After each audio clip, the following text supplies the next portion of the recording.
Okay. Happy May 13th. Glenn Stein here, Realty Executives in the Villages and Ocala. Obviously, you can find us at buysellthevillages.com. And just excited to be here. Excited to be talking about what's happening in the real estate market. Plan on interviewing some of my agents and try to get their take over the next couple of months. And we'll see what they have to say. But based on what I'm seeing right now, I've done the 7-day numbers, and usually I do this on a Friday. It's actually a Thursday, but I think it's actually, I guess I was too excited and started to do it ahead of time.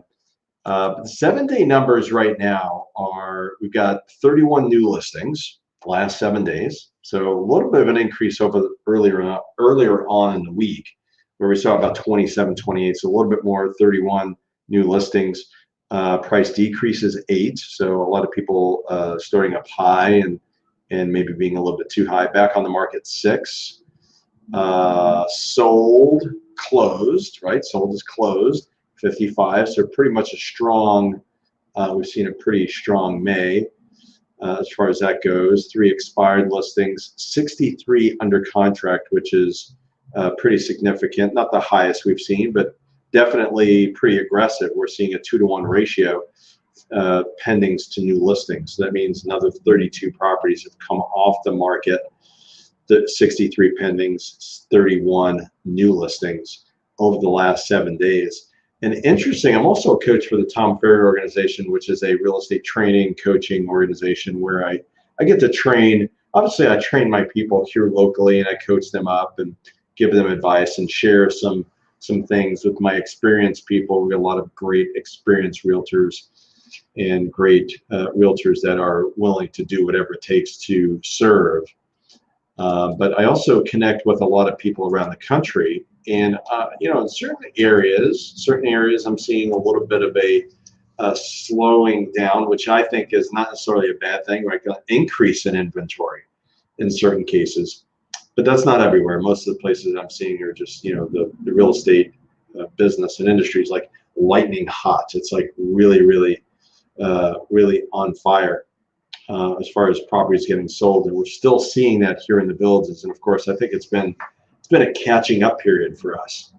Like we've been, I wouldn't say slow, but it was a much slower market. I'd say a pretty brisk market, but slower market last year in 2020 during COVID.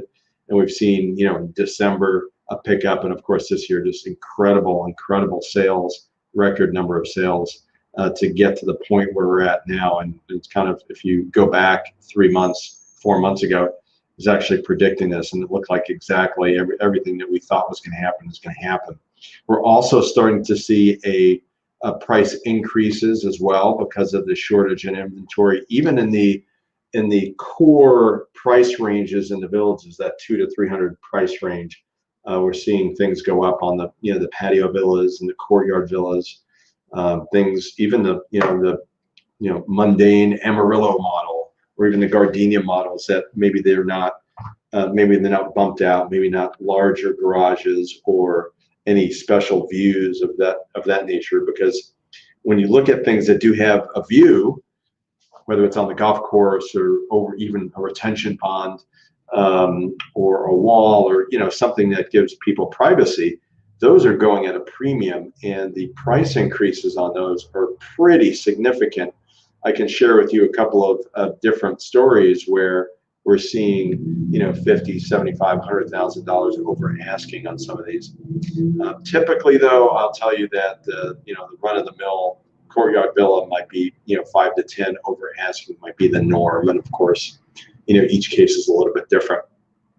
Another thing on my mind is what's going on the outside of the Villages, and we're pretty much seeing the same thing. So the surrounding areas, some of you might be interested in obviously the Ocala area or surrounding areas, and we're pretty much seeing the same thing. The only difference is we are seeing more new construction opportunities. So you have the opportunity for additional inventory, at least on the MLS side, outside of the Villages because of new construction.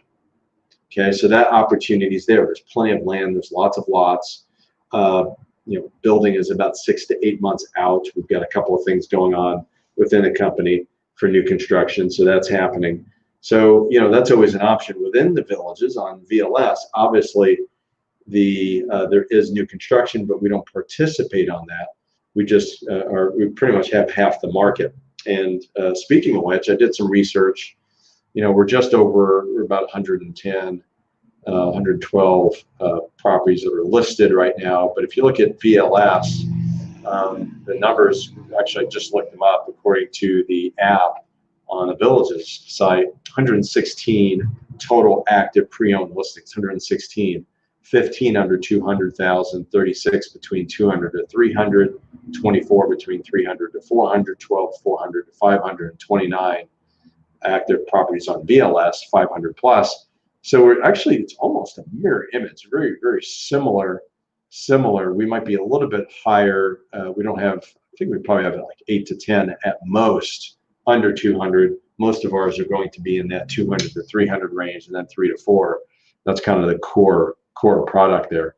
So very similar, lots of similarities. And obviously, you're looking in the villages, you're looking for the best agent and you're looking for the best realtor, meaning when you're looking for property, you actually need a villages agent who are not realtors. They're licensed in the state of Florida, but they're not, they don't fall under the umbrella of realtor or MLS standards or realtor standards. NAR, Code of Ethics, and that type of thing. They are licensed by the state of Florida, so that's legal. They just, from our side, we're actually, we have to uphold to a higher standard of ethics, and there's a little bit of a difference there.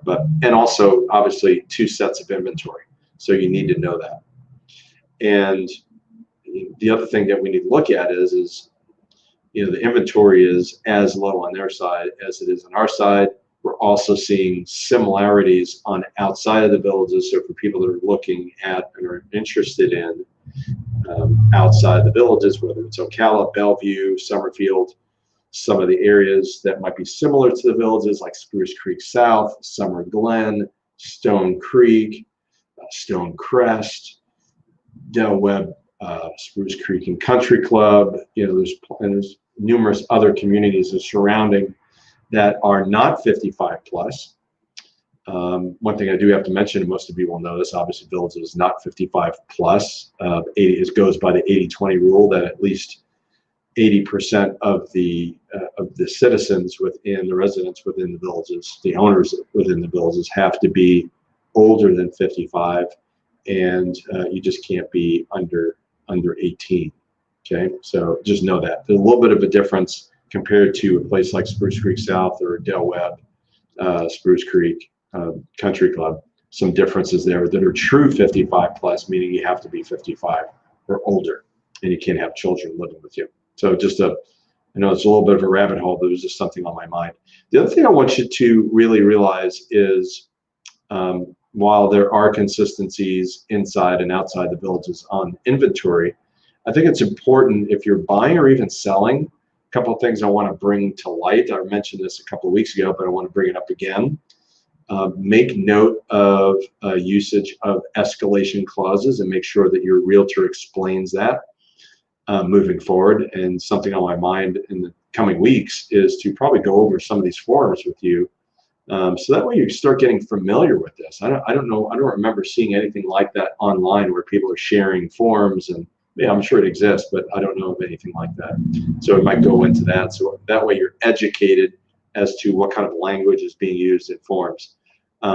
So whether you're a buyer or seller, make sure that you are having your realtors go over the escalation clauses if it's necessary. Also, the seller's property disclosure. Make sure that you're reviewing that properly, and also make sure that if you are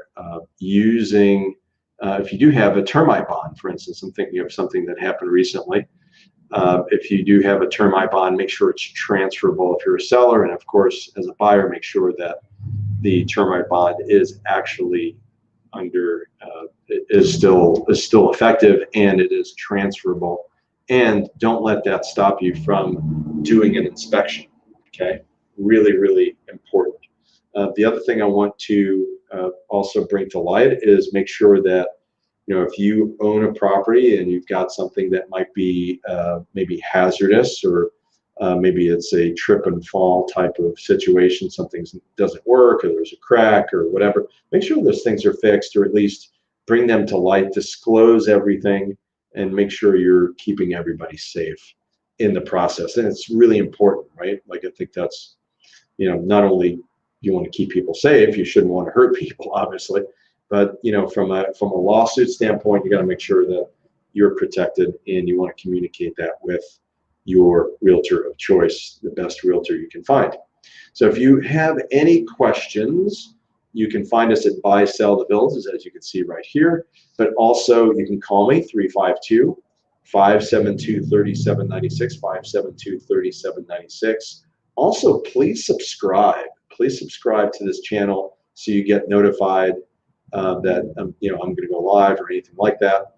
And that'd be super helpful for us as well. I would really deeply appreciate that. So subscribe. And if you have any questions, please let me know. If you need a free market analysis, you're curious about the value of your home, we can set you up with a great realtor in our office. Or if you're just looking around and you have questions, please let us know. All right. Take care, everybody. Have a great week.